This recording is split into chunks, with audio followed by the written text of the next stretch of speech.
முக்கியமான நாடுகளுக்குள் இந்தியா ஊடுருவி தாக்குதலை நடத்தும் என்ற ஒரு அச்சநிலை தோற்றப்பட்டிருக்கின்ற நிலையில் ஏனைய நாடுகள் ஒன்றிணைந்து இந்தியாவுக்கு எதிராக நடவடிக்கை எடுக்கக்கூடிய ஒரு சூழல் உருவாகும் என்று நீங்கள் கருதுகின்றீர்களா?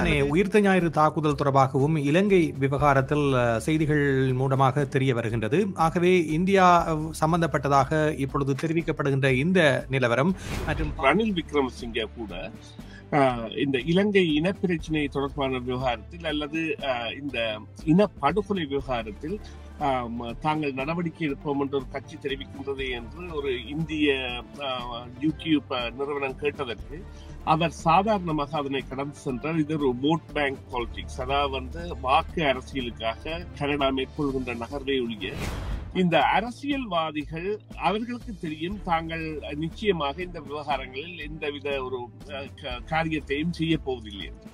இருந்த பொழுதிலும் இவ்வாறான குரல்களுக்கு அது ஜனநாயக வழியில் இருந்தால் நாங்கள் ஆதரிக்கின்றோம் என்றுதான் அவர்கள் கூறுகின்றார்கள். ஜனநாயக வழியில் இந்திய உளவுத்துறை என்பது தற்பொழுது இந்தியா வளர்ந்து வரும் வேகத்திற்கு ஈடுணையாக தாங்க கூட வளர்ந்து வர வேண்டும் என்கின்ற ஒரு செயற்பாட்டில் ஈடுபட்டிருந்தால் இது ஒரு கருத்தை இப்பொழுது ஜெயசங்கர் அவர்கள் கூட தெரிவித்திருக்கின்றார். இந்த வாக்கு அரசியலுக்காக கனடா அரசியல்வாதிகள் இவ்வாறு செய்கின்றார்கள். பெரிய நகரங்களில், அதாவது டொரண்டோ பாரிய நகரம் மற்றும் மொன்ட்ரியால் மற்றும் ஆல்பர்டாவில் உள்ள கால்கரி போன்ற நகரங்கள் அல்லது பிரிட்டிஷ் கொலம்பியாவில் உள்ள பெரிய நகரங்களில் எல்லாம் இந்த கட்சிகள் வாக்குகளை பெற வேண்டும் என்றால் சீக்கிய வாக்குகள் இந்த தீர்மானிக்கின்ற வாக்குகளாக இருக்கின்றன, டிசைடிங் votes.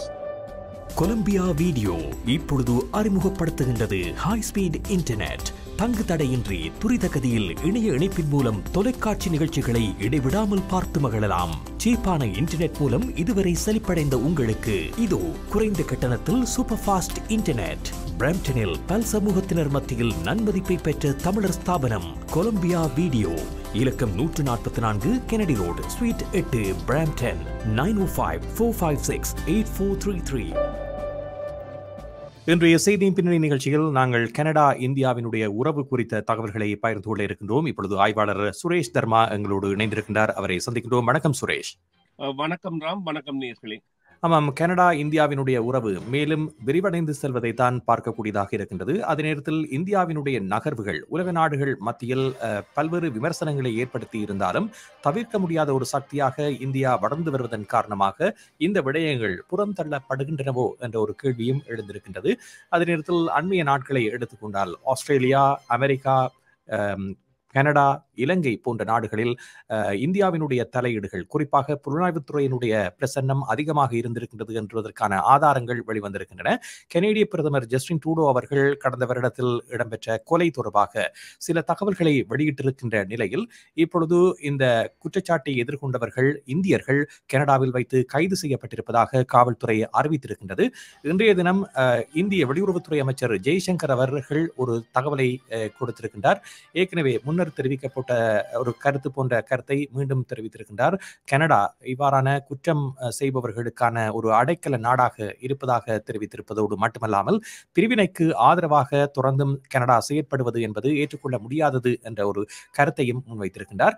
அதே நேரத்தில் நாங்கள் இன்னும் ஒரு விடயத்தையும் கவனிக்க வேண்டும். இங்கே நடைபெற்ற நிகழ்வில் கூடுதலாக 3 கட்சியை பிரதானமாக கொண்ட கட்சி தலைவர்களும் அங்கே சென்று தங்களுடைய கருத்துக்களை தெரிவித்திருப்பதோடு அந்த கூட்டத்தில் பேசுகின்ற பொழுது இந்தியாவுக்கு எதிரான சில கருத்துக்களையும் இந்த தலைவர்கள் முன்வைத்ததை மறக்க முடியாத ஒரு விடயமாக இருக்கின்றது.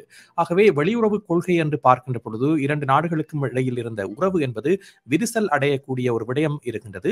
இது வாக்கு அரசியலுக்காக மேற்கொள்ளப்படுகின்ற வார்த்தை ஜாலமாக கொள்ளலாமா, அல்லது உண்மையிலேயே கனடா தங்களுடைய பிரஜைகளுக்காக குரல் கொடுக்கக்கூடிய ஒரு நாடாக பார்க்கக்கூடிய ஒரு நாடு என்ற காரணத்தினால் இந்த விடயங்களை முன்னிறுத்துகின்றதா? என்ன காரணத்திற்காக இப்பொழுது இந்த விடயம் என்பது ஒரு பாரதூரமான விடயமாக மாறி இருப்பதாக நீங்கள் பார்க்கின்றீர்கள்?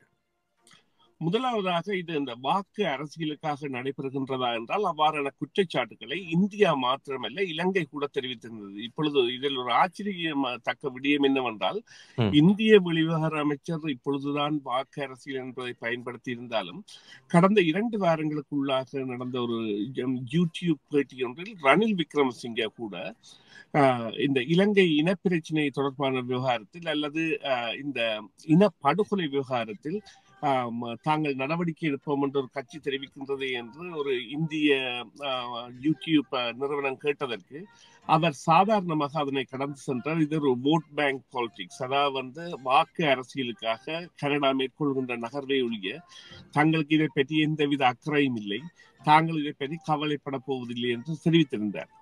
அதே போன்றது ஒரு கருத்தை இப்பொழுது ஜெயசங்கர் அவர்கள் கூட தெரிவித்திருக்கின்றார். இந்த வாக்கு அரசியலுக்காக கனடா அரசியல்வாதிகள் இவ்வாறு செய்கின்றார்கள் என்று. ஆனால் இங்கே நாங்கள் பார்க்கின்ற விடயம் என்பது ஒரு பாரதூரமான விடயம். 2 விடயங்களை பார்க்க வேண்டும். ஒன்று, இந்த அரசியல் தலைவர்கள் நகர்கின்ற நகர்வுகள் என்பது, அதை நாங்கள் இந்த முதலாவது விடயத்தை பார்த்த பின் பார்ப்போம். முதலாவது விடயமாக பார்க்கப்பட வேண்டியது என்னவென்று சொன்னால், கனடாவில் இடம்பெற்ற ஒரு கொலை.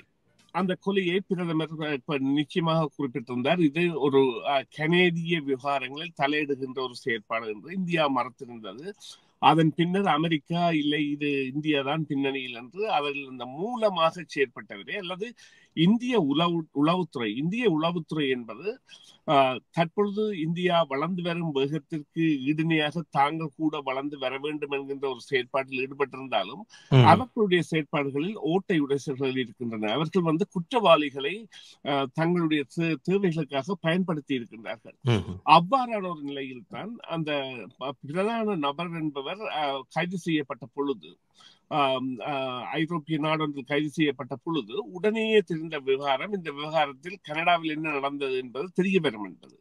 ஏனென்றால் அவர் தான் அந்த பணப்பட்டுவாடாக்கள் போன்றவற்றை செய்திருந்தார். இருந்த பொழுதிலும் இப்பொழுது அந்த RCMP அந்த 3 பேரையும் தீவிர கண்காணிப்புகள் வைத்திருந்து, அவர்களுக்கு தகவல் பரிமாறப்பட்டிருக்கும், அவர்கள் தீவிர கண்காணிப்பில் வைத்திருந்து இப்பொழுது கைது செய்து குற்றம் சாட்டி இருக்கின்றார்கள். சந்தேகத்தின் போது கைது செய்வது என்பது வேறு, குற்றம் சாட்டுவது என்பது வேறு. முதல்நிலை கொலை குற்றத்தை சாட்டி இருக்கின்றார்கள். இது இவர்களுக்கு கிடைத்த தகவல்களின் அடிப்படையில் இவர்கள் அவர்களை தொடர்ந்து அவர்கள் எவ்வாறான செயற்பாடுகளில் ஈடுபட்டிருக்கின்றார்கள் என்றெல்லாம் பார்த்துதான் செய்திருக்கின்றார்கள். எனவே இந்த விவகாரத்தை சாதாரண விவகாரமாக எடுத்து இந்திய வெளிவிவகார அமைச்சர் 10ஓடு 11 போல கதைப்பது என்பது அவர்களுடைய பலவீனத்தை காட்டுகின்றது. இந்த விவகாரத்தில் தங்களுக்கு சம்பந்தமே இல்லை என்றவர்கள் அமெரிக்காவிடம் ஒரு ஒப்புதலை அளித்திருந்தார்கள். ஆமாம், இது எங்களுடைய அரசு அதிகாரிகள் தான் செய்திருக்கின்றார்கள், ஆனால் அரசுக்கு தெரியாது, இது கீழ்மட்டத்தில் நடந்த ஒரு வேலை என்று. இப்பொழுது அந்த மறுபக்கமாக நாங்கள் அதனை எனவே இந்த சட்ட நடவடிக்கை குறித்து இந்தியா தெரிவிக்கின்ற கருத்துக்கள் நிச்சயமாக மறுதளிக்கப்பட வேண்டியவை.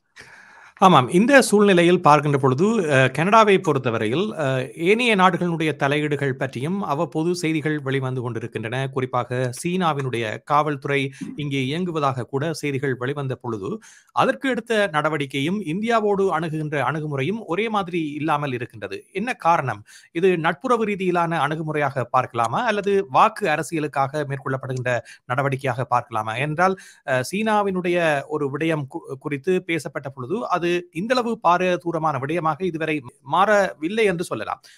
அப்படி பார்க்கின்ற பொழுது இதற்கான காரணம் என்று பார்க்கின்ற பொழுது வாக்கு அரசியலை மையப்படுத்தி பல செய்திகள் வெளிவந்து கொண்டிருக்கின்றன. குறிப்பாக காலிஸ்தான் பிரிவினைவாதிகளிடம் இருந்து வாக்கு வங்கியை பெறுவதற்காக கட்சிகள் முண்டியடிக்கின்ற ஒரு செயற்பாடு என்று கூறப்படுகின்றது. இதில் உண்மைத்தன்மை இருக்கிறதா?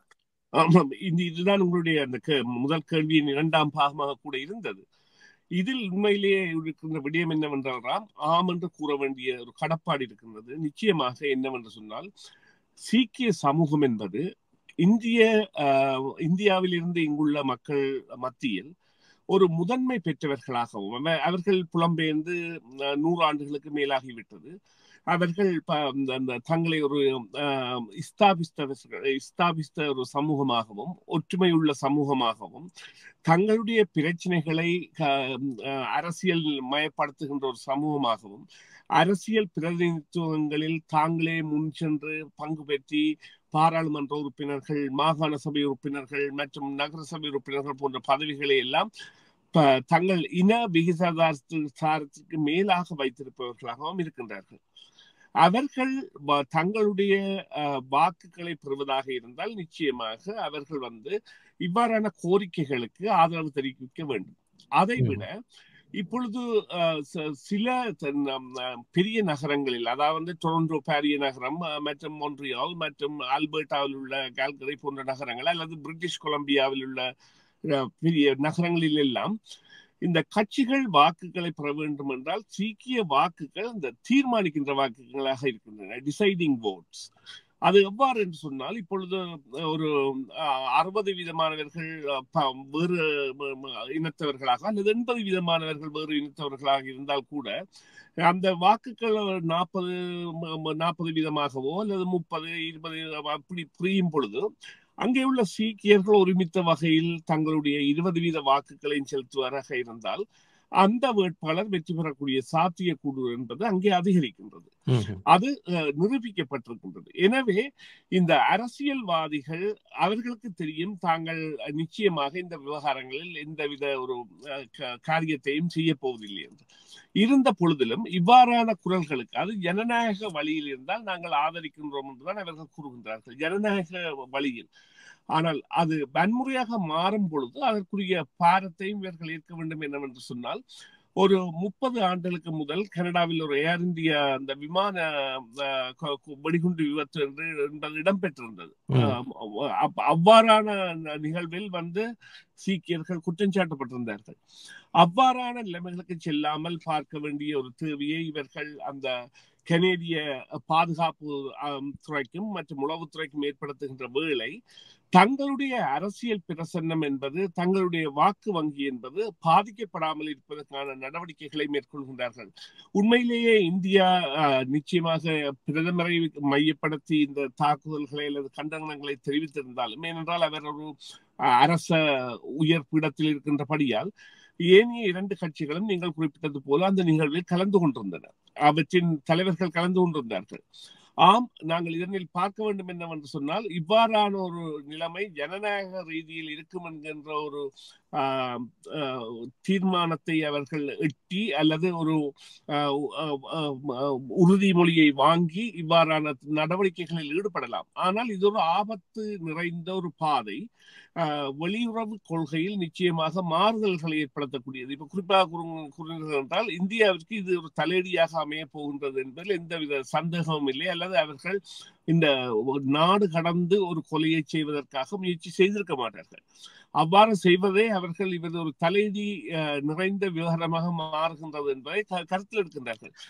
இப்பொழுது இதே போன்ற ஒரு நிலைதானே உயிர்த்த ஞாயிறு தாக்குதல் தொடர்பாகவும் இலங்கை விவகாரத்தில் செய்திகள் மூலமாக தெரிய வருகின்றது. ஆகவே இந்தியா சம்பந்தப்பட்டதாக இப்பொழுது தெரிவிக்கப்படுகின்ற இந்த நிலவரம் மற்றும் பாகிஸ்தானில் பல இந்தியாவில் தேடப்படுகின்ற குற்றவாளிகளை அழிக்க முயற்சி செய்வது, இதே போன்று ஆஸ்திரேலியாவில் இடம்பெற்ற சம்பவம், இவற்றையெல்லாம் பார்க்கின்ற பொழுது முக்கியமான நாடுகளுக்குள் இந்தியா ஊடுருவி தாக்குதலை நடத்தும் என்ற ஒரு அச்சநிலை தோற்றப்பட்டிருக்கின்ற நிலையில் ஏனைய நாடுகள் ஒன்றிணைந்து இந்தியாவுக்கு எதிராக நடவடிக்கை எடுக்கக்கூடிய ஒரு சூழல் உருவாகும் என்று நீங்கள் கருதுகின்றீர்களா? அல்லது இந்தியா தொடர்ந்தும் இவ்வாறான கருத்துக்களை முன்னுக்கு பின் முரணாக தொடர்ந்து தெரிவித்து வருகின்ற சூழலில் இதனை எவ்வாறு ஏனைய நாடுகள் கையாளும் என்று நீங்கள் எதிர்பார்க்கின்றீர்கள்?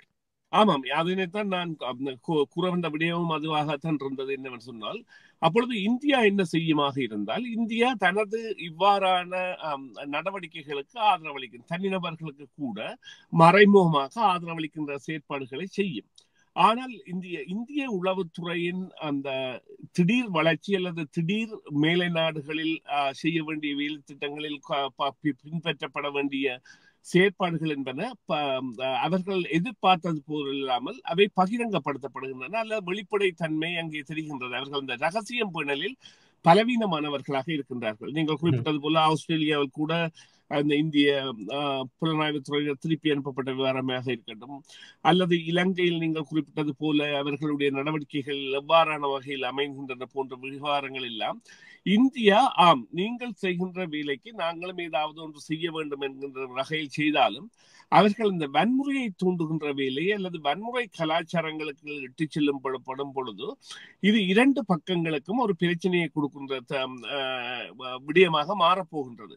இப்பொழுது இவ்வாறு கூறலாம், அதாவது அங்கே காலிஸ்தான் என்கின்ற ஒரு நிலை, ஒரு நாடு அமைவதற்கான ஏதுக்கள் ஏதுமற்ற ஒரு நிலையை அவர்கள் உருவாக்கி மிகவும் கட்டுப்பாட்டான ஒரு சூழலில் அந்த பஞ்சாப் மாநிலத்தையோ அல்லது அதை அண்டிய மற்ற மாநிலம் 2 மாநிலங்கள் பஞ்சாபியர்கள் பெரும்பான்மையாக வாழ்கின்ற மாநிலங்கள், அந்த இரண்டையும் அவர்கள் வைத்திருக்கின்ற பொழுது இவ்வாறான செயற்பாடுகள் என்பன அங்கே உள்ளவர்களுக்கு ஒரு ஊட்ட நிலையை கொடுத்து அவர்கள் தங்களுடைய போராட்டங்களில் மேலும் அதிகரிக்கலாம் என்பதால் இந்தியா மறைமுகமான நடவடிக்கைகளில் ஈடுபடும். ஆனால் அதனுடைய அந்த பலவீனம் என்னவாக இருக்கின்றது என்றால் அவர்களுடைய இந்த இரகசிய பாதுகாப்பு பிரிவு அல்லது உளவு பிரிவு என்பது எதிர்பார்த்த அளவு வளர்ச்சியற்ற ஒன்றாக இருக்கின்ற காரணத்தால் இவை வெளியே தெரிகின்றன.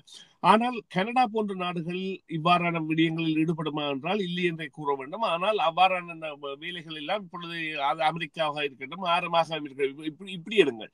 அமெரிக்கா தலிபானுக்கு நிதியுதவி அளித்ததா என்றால் அமெரிக்கா அல்கொய்தாவை பாவித்ததா என்றால் அமெரிக்கா அல்லது ஹமாஸை பாவிக்குமா அல்லது பாவித்ததா என்றால் பின்புலங்கள் என்பன வேறு தரப்புகளால் சென்றிருக்கலாம். ஆனால் அவ்வாறு பாவிப்பது என்பது நடைபெறுகின்ற சந்தர்ப்பங்களாக இருக்கின்ற பொழுதும் இந்தியா கையில் எடுத்துக் கொண்டுள்ள விவகாரம் என்பது ஒரு உணர்ச்சி சம்பந்தமானது அல்லது ஒரு இனத்தின் பாங்கானது. இதனை சீக்கிய இனம் மிகவும் ஒரு ராஜதந்திரமாக கையாண்டு கனடாவை அந்நியப்படுத்தும் முயற்சியில் ஈடுபட்டிருக்கின்றது. ஆனால் இது வெகு தொலைவில் செல்லக்கூடிய விவகாரமாக இருக்க முடியாது என்றால் கொள்கை அளவில் எவ்வாறு இரண்டு நாடுகளும் பயணிக்க போகின்றன என்பதை இந்தியாவும் கனடாவும் இருந்து கதைக்க வேண்டிய காலம் வெகு விரைவில் வந்தே தீருமே என்று சொன்னால் இது பொருதுவதற்கான களமாக இது சாத்தியப்படாது.